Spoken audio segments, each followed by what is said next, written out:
Hey folks, CA Rachana Ranade here and I welcome you all to a very special IPO summary video which is about Nova Agritech Limited. I'm going to try and squeeze in almost a 400 plus RHP document into a video of barely 5 to 7 minutes, okay? So first, as usual, let's get started with what does the company do, but there are some super interesting facts coming up in the upcoming parts of the video, so keep on watching the video till the end. So first and foremost, if you see here, company is, you can see, mainly into what? Into crop nutrition, soil health management, IPM products, biostimulants, biopesticides, and new technologies. So first we'll try and understand, we'll go slow about what it is all about. So if I talk about crop nutrition, if you see here, mainly into what? That's nothing but they manufacture fertilizers.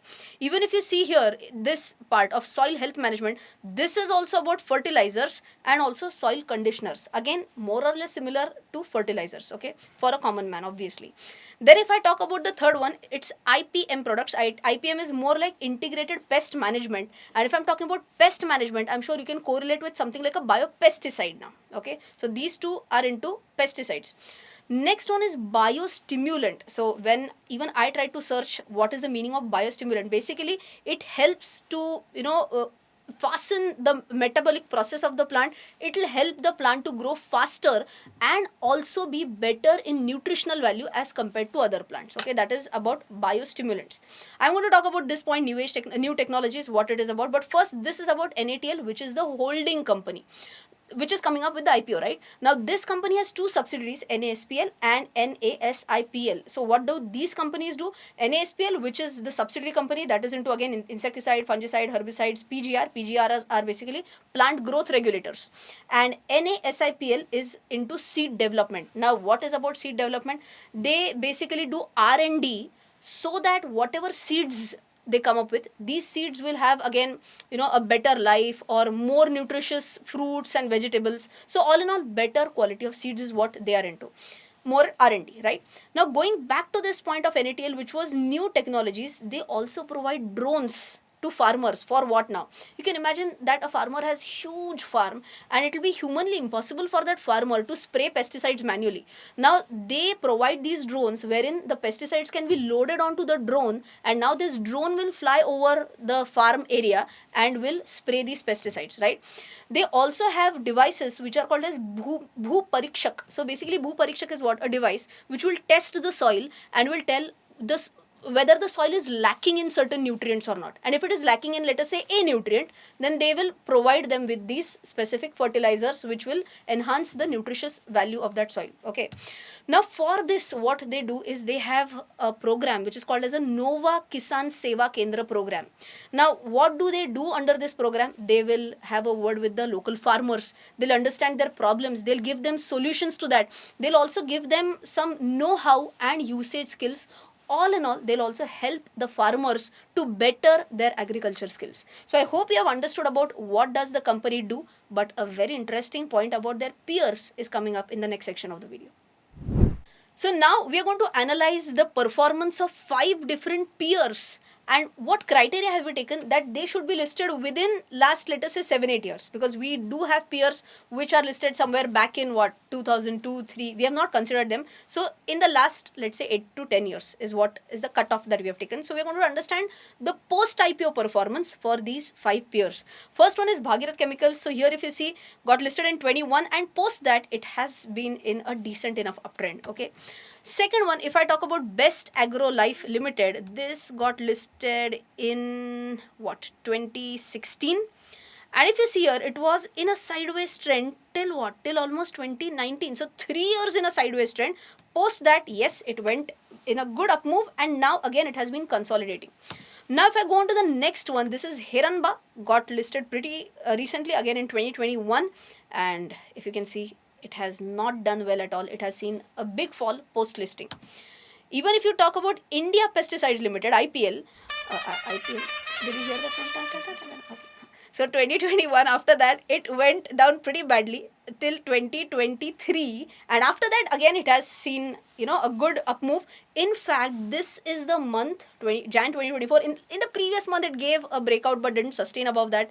The closing is below the breakout level, and this month again it is above the all-time high. Okay, so for almost 2 years it was down as compared to its listing.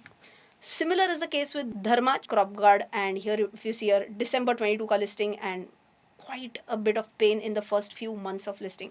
So all in all, what I feel is that based on the last few IPOs which have been listed in the same space, they have not done that great post listing. Out of four, only one did good enough, but other fours have not done that great post listing. So this is a unique point which I wanted to share with you all. I'm sure after looking at the peer performance, many people might be like, नको याच्यात काही invest करायला. But let's also understand that there are a lot of positives as well. First, one point which is going to attract a lot of retail individual investors is, have a look at the IPO details. Now, if you see here, you can see that the price band is just 39 rupees to 41 rupees. This basically gives a mental stimulus to all those people who feel, "Arey, sasta hai. It's cheap enough." They'll not look at the PE and PB valuations and return on net worth and whatnot. They'll just say, "Acha, only 40 rupees, I'll try." Okay, for them this is going to be a plus point. Plus the issue size is also pretty less. It's just 143.81 crores. So these are going to act like a positive for a lot of retail individual investors. Well, out of this 143 crores, 112 crores is a fresh issue, and balance 31.81 is offer for sale. Question is, what are they planning to do with this 112 crores? They are going to split it into two parts. For first part, which is going to be used for the company itself, they are going to use it for capex as well as working capital requirements, and for the subsidiary they are going to use a part of that wherein they are going to use funds for setting up a new formulation plant and also for the working capital requirement. Now, if I talk about the next point, which is about their product, so let's go back to the product. You know what the products of the company are. We have to understand that who all are responsible for distributing them and from where is the revenue generated, correct? So for who is distributing them, we need to understand the dealer presence. And if you have a look at some key data points, approximately 11,722 dealers they have total. That's the total dealer network, out of which almost 6,769 dealers are active. Okay, बाकी झोपलेत का नाही मला माहित नाही, but all others are active. Okay, now where is the dealer network? Currently in 16 states of India plus 2 in Nepal. So pretty much spread, and also they are checking to they're also wanting to start business abroad in these three countries. One is Bangladesh, one is Sri Lanka, and one is Vietnam, but they are awaiting the necessary permission to start the business in these specific jurisdictions. Okay, we have understood that they have a good dealer network, but the question is that from where is the revenue generated? And for that, have a look at this. Now if you see here, majority of the revenue is coming from Telangana, which is 54.6%, and from Andhra it is 14.72%. So even if I club up Telangana and Andhra, that's coming to almost 70% of the business, and that's like a big geographical concentration revenue wise for this company.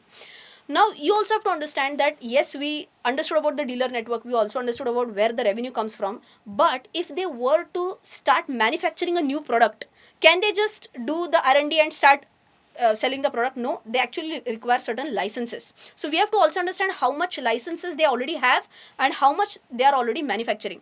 So if you have a look at this chart, you will understand that total licenses that they have is 194, and out of that they are manufacturing only 89 products. Again, for their subsidiary, which is NASPL, these numbers were for the holding company, the company which is coming up with the IPO. But the second one, if you see, which is the subsidiary, they have 526 manufacturing licenses, out of which they manufacture only 102. So all in all, what I intend to say here is that if they want, they can start manufacturing a lot of products for which they already have a license, right? In the next section of the video, we are going to start with the financials, valuation, and then a small conclusion as well. Now let's quickly understand the financial performance. If you see from 21 to 23, all these are rupees in lakhs. So if you see here, the revenue has gone up from 16,057 lakhs to 21,055 lakhs. I'm going to round off the figures now. Even EBITDA, you can see almost 1,800 to 3,800 to almost 3,900, I can say. Now if I talk about the ultimate profit after tax, that has gone up from 630 to almost 2,050. So what is the CAGR at which revenue, EBITDA and PAT has grown? Revenue has grown at 9.45% CAGR. EBITDA has grown at 29.57% CAGR. 29.57, yes, and PAT has grown at 48.16% CAGR. Even if you check out the margins in percentages now, EBITDA margin was at 11.08 and has gone up to 18.39%. So increase in EBITDA margin always seen as a good one. Even if you check out the PAT margin, which was 3.92, has come up to 9.73, and for the 6 months ended period, in fact, it has crossed the 10% ka threshold and has gone up to 10.06. ROE and ROC for the year ended 23 are good enough with 27.25 and 38.27. So this is about the financials. All in all, I can say look good. And if I talk about the valuations, the pre-IPO valuation PE stands at 12.54 at the upper band, and the industry average is at 25.64. So obviously lower as compared to the industry average. So all in all, what is the conclusion? I believe that looking at the peers which got listed in the recent past, well, they have not performed well. We saw that in the technical analysis charts, right? As the technical charts. But if I were to check about the products of this company, the fundamentals, the valuations, definitely look interesting. I want you all to tell me in the comment section whether you plan to apply for this IPO or not. And if you have loved this short and sweet analysis, you know what is the drill, right? Just smash the like button, share this video with your friends. I hope you enjoyed this one. Till then, take care. Jai Hind and bye bye.